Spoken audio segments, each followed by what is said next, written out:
Is Ale and Compass brunch ship-shape or sunk?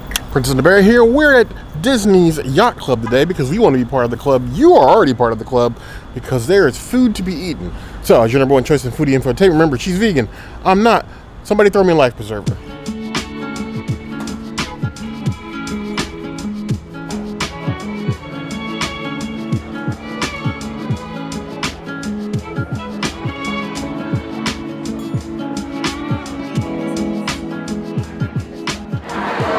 Mimosa. Now they don't do pop juice mimosa here, just regular mimosa. This time I don't have a mutant-sized strawberry. Probably drink it. I might get a couple of these. We need bottomless mimosas to come back to Disney World. It's very sad that I'm spending $15 for one mimosa. At least it's a nice ratio. It's like 80-20, which is kind of what you want it to be. It's a little heavy on the orange juice side, but I'm into it. The champagne is like light and crisp and perfect for breakfast. I'm gonna give it a 3.25 out of 5 mimosa. It's not the best, but also not terrible. We have the classic mimosa. I'm looking at the coloration and the ratio already looks a bit off. It's a bit too orangey, if you get my meaning. We're gonna drink it nonetheless.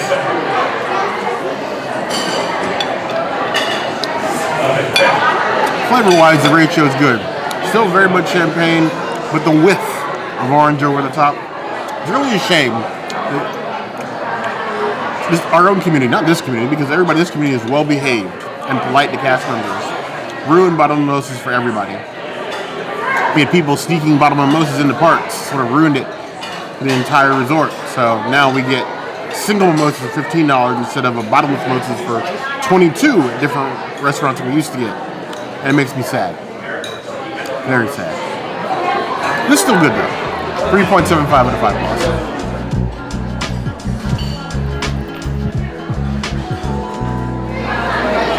Well, here we have an Agua Fresca. Normally it comes with strawberry and hibiscus, but they were out of strawberry, so I got cranberry and hibiscus. It's basically a Bellini with a little bit of added to it.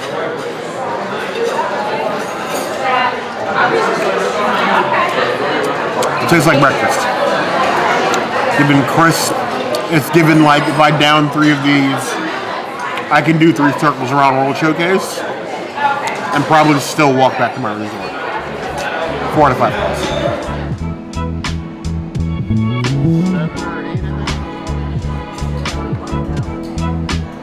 Okay, what is it on? It's a Mickey. So fine. So we got the Mickey. Now we've done many reviews on this channel. This is actually our 8th review at Ale and Compass and our 4th review for breakfast. I always get the protein bowl. I really wanted something different this time, so I got a Mickey waffle. Cheers. The Mickey waffle is consistently good, beautifully tasty, sweet, wonderful. I wish there was earth balance, but that's okay that there's not. I'm into it. The protein bowl is unique and tasty. I love the bread that comes with the protein bowl, but sometimes you just want a Mickey waffle. And that's where I'm at today. I'm giving this a 4 out of 5 Mickey waffles. Perfect crunch, perfect cook, no complaints really. I just wish I had like extras, like just or something with it. Every time I see a Mickey waffle, I gotta go ear first. Why do I gotta go ear first? I'm doing it for Oswald. For Oswald. I don't often praise Mickey waffles. Of all the shapes of waffles you get here at Disney World, I still think the Mickey waffle is the inferior waffle. Mini waffle or the stitch waffle, by far king. But this waffle, execution-wise, outside's nice and crunchy, inside's nice and soft. It's not raw, like some of you have served us. It's a good Mickey waffle. 3.5 out of 5 plus.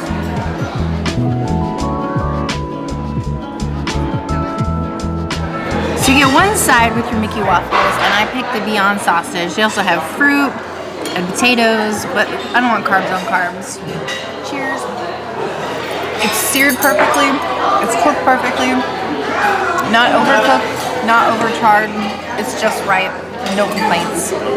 I'll give it a 4.75 out of 5 Beyonds. This is almost as good as Summerfest, but not quite. The key to any experience you have with Beyond Sausage, be it at your house or the restaurant, is always going to be the cook. Beyond sausages are very dense. They do not cook in the same time as normal sausages. They take a lot longer to cook. A lot more rotation, you know, with burned on one side. Not every restaurant get it right. Some of them get it very, very wrong. That's just right. Well, I'd like to see Impossible sausage at more of the resorts.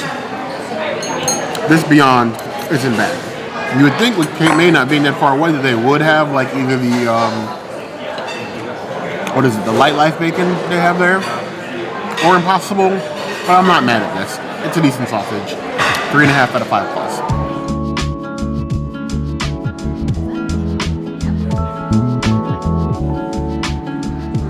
I decided to do something a little bit different this time. For most people, when you come to Ale & Compass for brunch, I always suggest getting the buffet.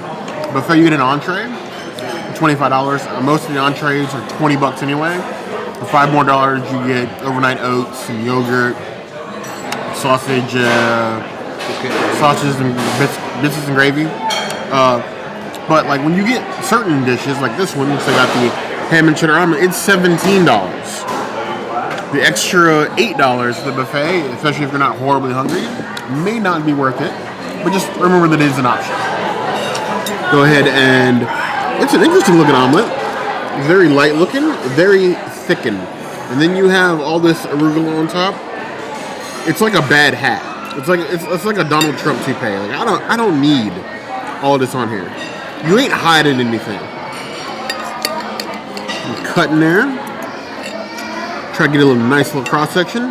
That's a ham and cheddar omelet. You got nice pieces of ham. I don't see a ton of cheddar, but it's probably mixed in. Light, fluffy, eggy. The ham pieces are just big enough to be satisfying. The cheddar is mixed in evenly. I really have no complaints. It is a solid omelet. I could probably do with like some salsa or something on top. Something to sort of give it more color. This arugula really ain't doing nothing. It's just green stuff on top of an omelet. Couldn't ask for it. I give the omelet 3.75 out of 5 points. It also comes with some standard breakfast potatoes. I'm sure you can swap these out for any other sides if you wanted to, but I like a good breakfast potato. I'm not even going to tell you how many times the princess has made fun of me for using my knife as a chopstick, because chopsticks are the superior silverware. No questions on that one. Nice little crunch. They're a bit oily, but I've had worse. I give it 3 out of 5 claws. You can give it a whole plate 3.2. If you want something lighter fare and you don't want to go all in on the buffet, $17 is basically almost what you would spend at a quick service, but you're getting table service quality. The value here, I think, is definitely keeping this ship afloat. We came, we saw, and we're still afloat. I would say that this is not a sunken ship. Nope. It's definitely worth the trip. I think it's probably the best value for brunch, especially if you get the one buffet. of the cheapest brunches you're going to find anywhere across the world property. But we last were here in January of 22. The menu has not changed. At all. At all in 2 years. Some for a refresh at the very least, both on the buffet and the entree menu. Agreed. But the value is still there. And there's a rumor that Unreal is supposed to be launching some bacon around here. We think it's probably going to be Ale & Compass because of the old sandwich pre-pandy. Check out that video. But if you see the Unreal around here, we have been searching high and low.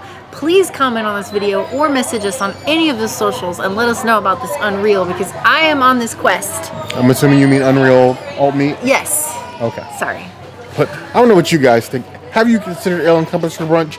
Given all the brunch options you have at Walt Disney World Resort, let us know in the comments below. Now, if there's anywhere else you'd like to go, that will also be the place to find us. Hit that notification bell if you want to see other videos like this, and we have new videos 5 days a week: Monday, Tuesday, Wednesday, Thursday, Saturday. We'll see you soon. Be sure to subscribe and like this video. And if you don't comment, I don't know. I don't know what's going to happen to Bear. Maybe he gets lost. I'm not getting yeeted. It's still a win. Maybe he gets yeeted. You heard the girl. Who knows?